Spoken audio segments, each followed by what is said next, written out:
En commençant cette vidéo, nous allons prendre notre temps pour parler justement dans cette vidéo de la pierre du temps. Et je voulais par ailleurs commencer cette vidéo avec une métaphore temporelle. Ce n'est pas parce que j'ai une montre que j'ai le temps. J'aurais pu trouver mieux, c'est pas ma phrase, je tiens à préciser. Je crois que j'ai entendu ça dans une musique de Maître Gims ou un truc comme ça. Oui, j'écoute Gims. Enfin, j'écoutais. On va commencer la vidéo. J'espère que tu vas bien aujourd'hui. Dans cette vidéo, nous allons parler de la pierre du temps. Je me suis dit que tous les samedis matins, j'allais faire une vidéo en rapport avec une pierre de l'infini. Nous avons commencé avec la pierre de l'esprit, liée à WandaVision. Nous avons enchaîné avec la pierre de l'espace. Ensuite, on a fait la pierre de l'âme, puis la pierre du pouvoir, et là, nous sommes à la pierre du temps. La semaine prochaine, c'est logique, on sera à la pierre de la réalité. Et justement, même si on a quitté aujourd'hui l'Infinity Saga, puisqu'aujourd'hui nous sommes dans la phase 4 et que l'Infinity Saga comportait les 3 premières phases, je vais quand même te faire une vidéo la semaine prochaine par rapport aux pierres de l'infini. Une nouvelle fois, mais ne t'inquiète pas, je vais t'expliquer mon propos, parce qu'il y a beaucoup de gens qui me posent la question et je me suis dit qu'à un moment donné, il fallait que j'y réponde en vidéo. Comment Captain a pu ramener les pierres de l'infini?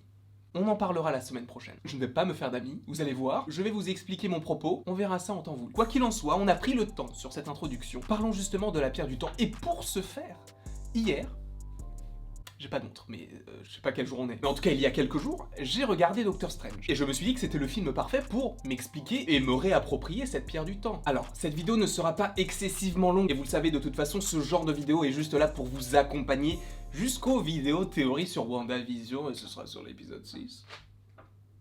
Et c'est plutôt sympa. Revenons à la pierre du temps. La pierre du temps est donc une des 6 pierres de l'infini, de couleur verte, qui a le pouvoir de manipuler le temps, tu l'auras compris. Et on l'a réellement vu que dans 2 films, voire 3 si on estime que la scène dans Thor Ragnarok est liée quand même à Doctor Strange, donc possiblement, même si on ne va pas forcément l'évoquer. On va uniquement évoquer Doctor Strange et Infinity War. Déjà, qu'est-ce que la pierre du temps? La pierre du temps est appelée dans l'univers Marvel l'œil d'Agamotto, comme la pierre de l'espace qui peut être également appelée le Tesseract. Donc là, on a l'œil d'Agamotto qui se trouve autour d'un collier que porte donc Stephen Strange autour du cou. Seulement, revenons à la genèse. C'est qui Agamotto? Agamotto, de ce que j'ai compris, c'était un sorcier qui a eu possession de cette pierre et qui a créé autour une sorte d'artefact pour protéger cette pierre et pour pouvoir l'utiliser. D'où le fait que cela s'appelle l'œil d'Agamotto. Et Agamotto est également celui qui a conçu les 3 sanctuaires sur Terre, donc à Hong Kong, à Londres et à New York. Donc il est véritablement l'un des premiers sorciers, et sûrement l'un des plus puissants, et ce serait extrêmement cool que si dans les Éternels on a cette idée d'avoir la création et la répartition des pierres, que l'on ait ce personnage d'Agamotto. Je trouverais ça juste incroyable. L'œil d'Agamotto a été conservé au Népal, on l'a trouvé à Camartage, et c'est à ce moment-là que Doctor Strange a appris à utiliser cette pierre, et entre guillemets choisi sa relique, parce que tout sorcier doit choisir une relique, ou la relique peut également le choisir. On va dire que la cape l'a choisi, mais il a également choisi l'œil d'Agamotto. Donc Doctor Strange avait le pouvoir de manipuler le temps, etc.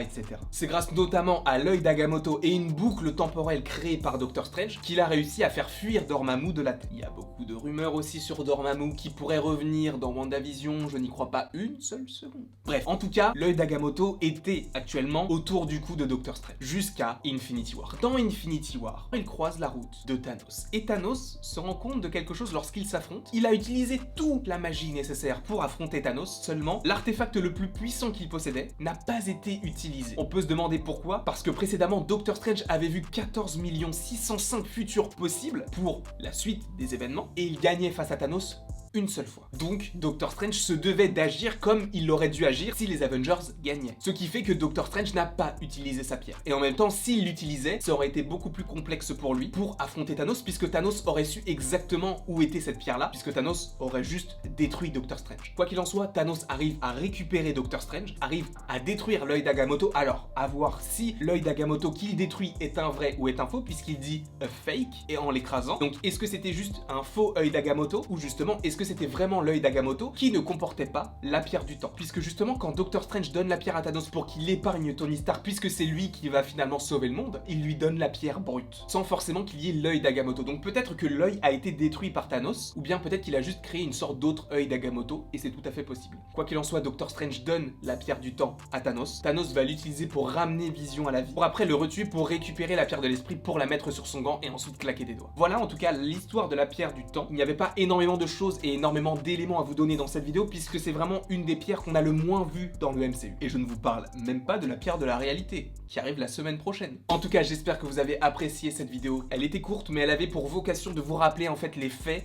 de cette pierre. En tout cas, n'hésitez pas à aimer, à partager, à commenter et à vous abonner. Cela me ferait extrêmement plaisir. Et après tout, selon Laïus, il ne me reste plus qu'à vous dire à la prochaine pour la prochaine.